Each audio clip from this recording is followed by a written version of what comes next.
Richician.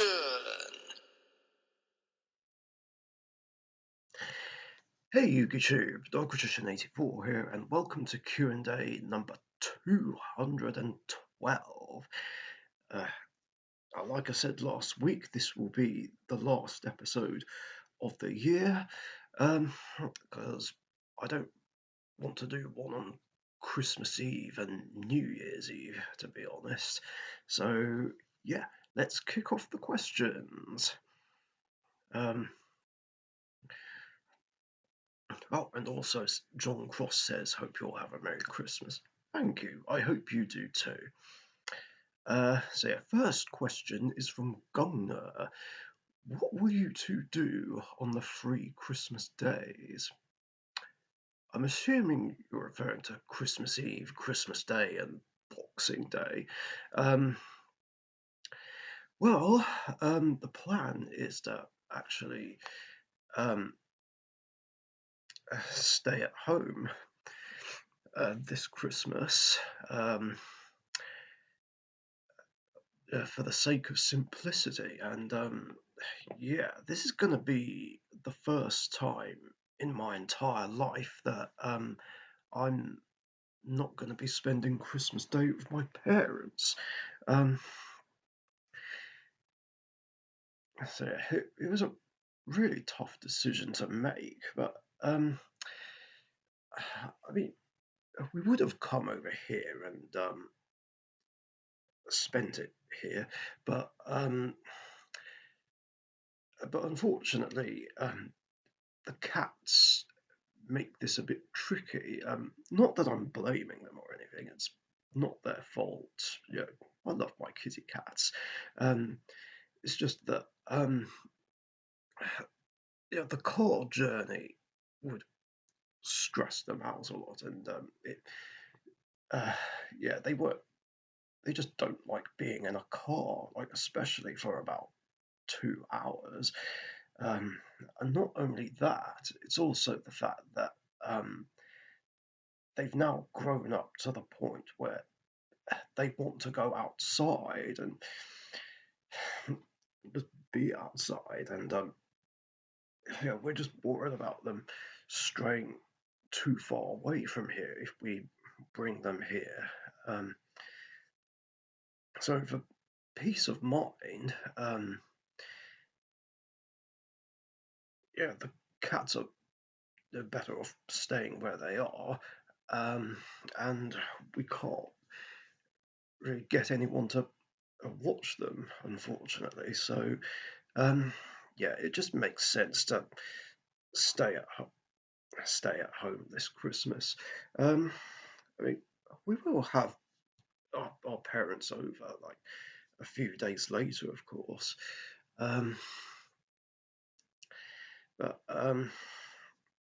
It's definitely going to be very different this year. I mean, we'll try and come back here and spend it with my parents next year if we can. But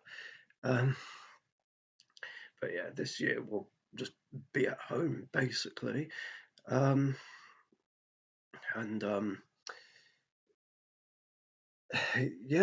gonna actually have a hand in doing the Christmas dinner, which will be quite a challenge, I will say, but it's worth it. I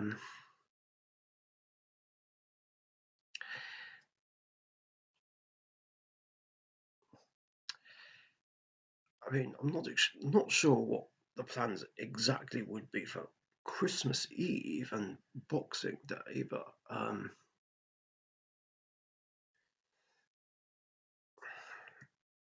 Christmas Day we'll have Emma's family over.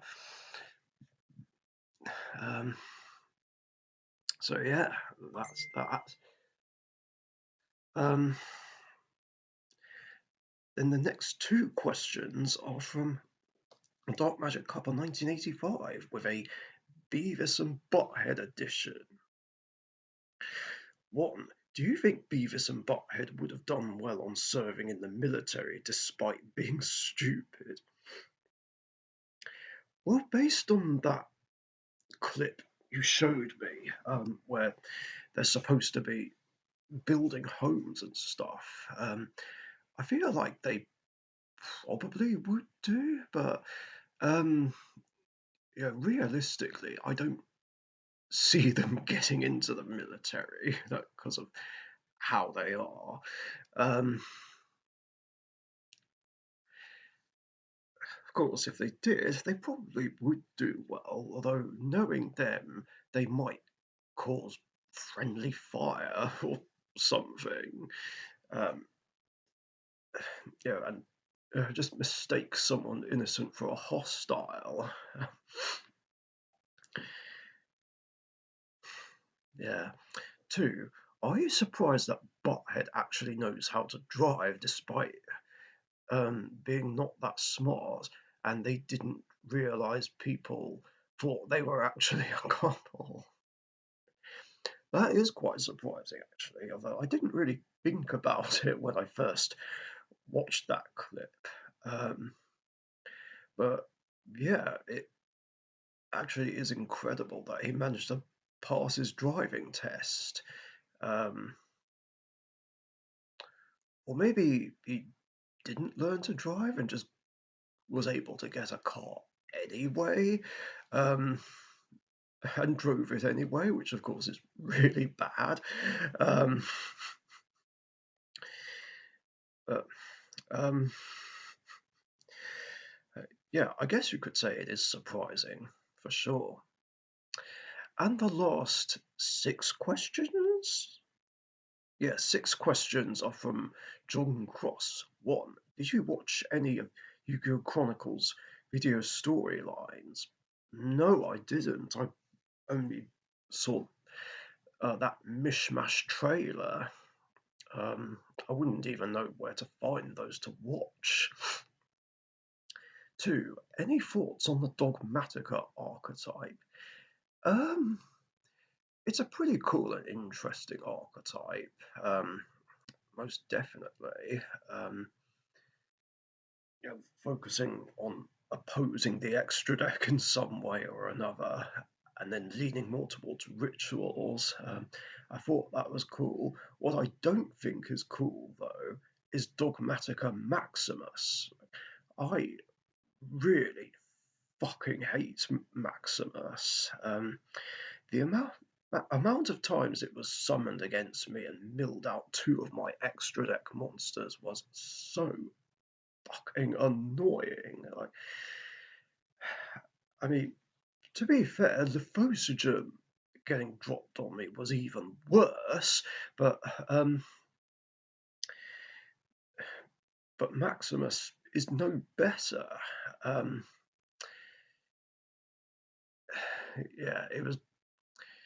I mean, that was just insult to injury whenever I faced against a certain someone using invoked Dogmatica. Like, I was either having my deck negated by Mechaba, or Maximus was just milling cards out of my extra deck, which was so fucking annoying. Um, I'm trying to remember if that was done to me in a real game. Um, it's hard to remember, although I did have a funny workaround for that matchup, which was a funny side deck option if it came up. And that was to side in like my own copies of Skull Knight and Elder Entity Natisse. Natisse is one of the cards that the card holder would usually mill, just to get an extra benefit and pop a card. So yeah, I thought of siding those in as well and putting them in my extra deck, depending on what I was using. And I was gonna like, okay, I'm gonna try and beat you at your own game. Don't think I ever pulled it off though. Um, but yeah, now it's got to the point where Maximus is banned in my format. Um, I mean, Dogmaticas are allowed, but yeah, Maximus is banned because fuck that card. And one of the rituals is banned as well. I forget the name of it actually. Yeah, I know it was a high level one, and it was um, something that Gunnar requested. Uh,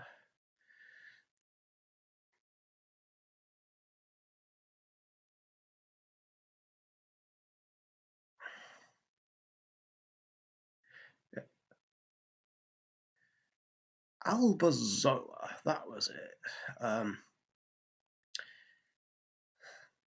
So yeah, Albazoa and Maximus are the only Dogmatica cards that are banned in my format.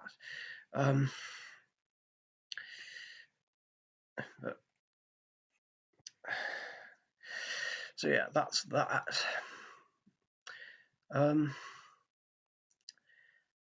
What was the next question? Oh yeah, 3. Jello or whipped cream? That is what she said.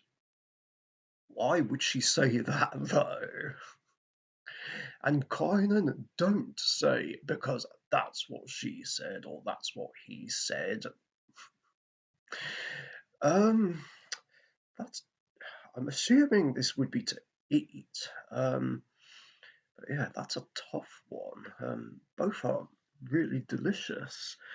Um, I guess Jello though, because there's only so much whipped cream you can eat on your own. It has to go with something. 4. If you were the richest person in the world, would you still work? I think I would, but maybe not as much. Just for something to do, and you know, still got to get income from somewhere. Because who knows how long all that money would last, you know? 5. Did anyone ever tell you any good jokes lately? If not, what do you call the cow uh, who jumps over the moon? I don't think I've heard that one. I don't think I've heard any lately. Maybe several weeks back, but it's a pretty rude joke, which I don't think I should repeat on here. Um, but um, but no, I don't know. What do you call the cow that jumps over the moon? I guess I'll find out in the next episode.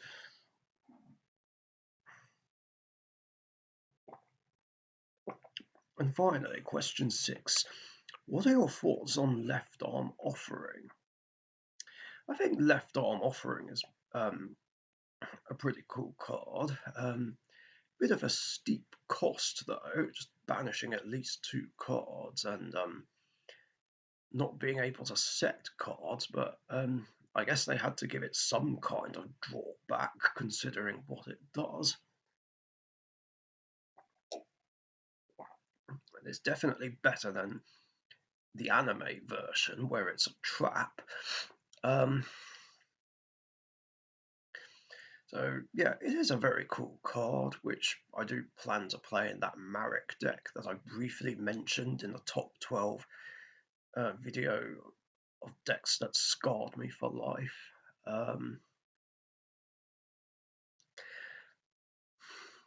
Yeah, it is annoying that it is a card that Infernoids can just use and abuse, though, and just get to that looks greener. I mean, I don't know what Konami were thinking unbanning it.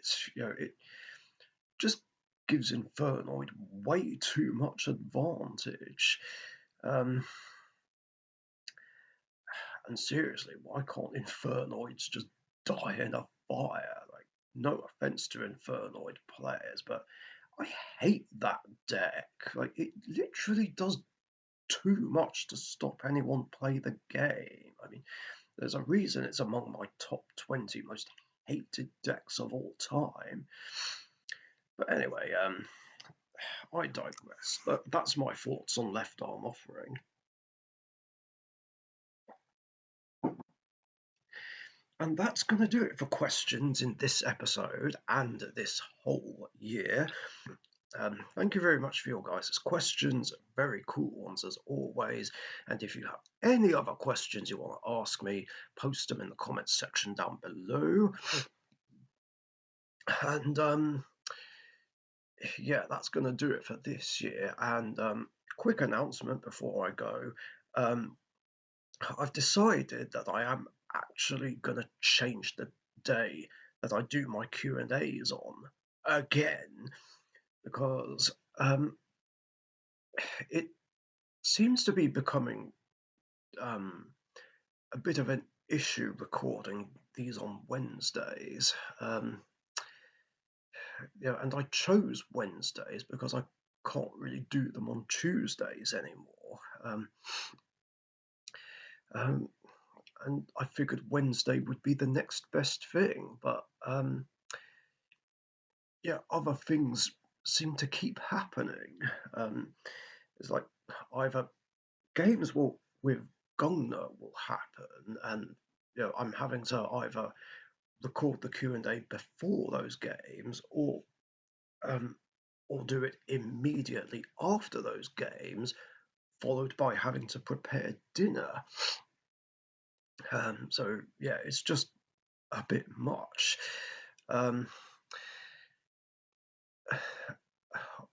Or if games aren't happening, then there's the situation right now, which is me being here, like back at the old place, doing some painting. In fact, there's some painting and sorting out of things I need to do today. So yeah, I'm just trying to get this Q&A done before I do any of that. So yeah, if I'm here doing any painting, then it takes up a lot of time. So what I think I'll do instead is change the day I do it to Monday. I was thinking about Friday, but I'm not so sure of that because, well, anything can happen on a Friday, like social-wise. I mean, there could be some sort of social event that might happen, or even though that could also happen on a Saturday night as well. But yeah, it's the night before the weekend, and anything can happen. So I feel like Monday would be best, even though on that day I generally do some editing of games I had with Dark Magic Couple and prepare stuff to bring here, but I can get those done very quickly usually. And of course, any editing and uploading slash scheduling I don't do. I can just finish when I get here. So yeah, I think some point in Monday morning or midday would be a better time to do Q&As, I think. So yeah, from this point onwards, I will do these Q&A episodes every Monday UK time. It could be any point during the day. So yeah, be sure to get your questions in before Monday morning so that you don't miss out. That's going to take some getting used to.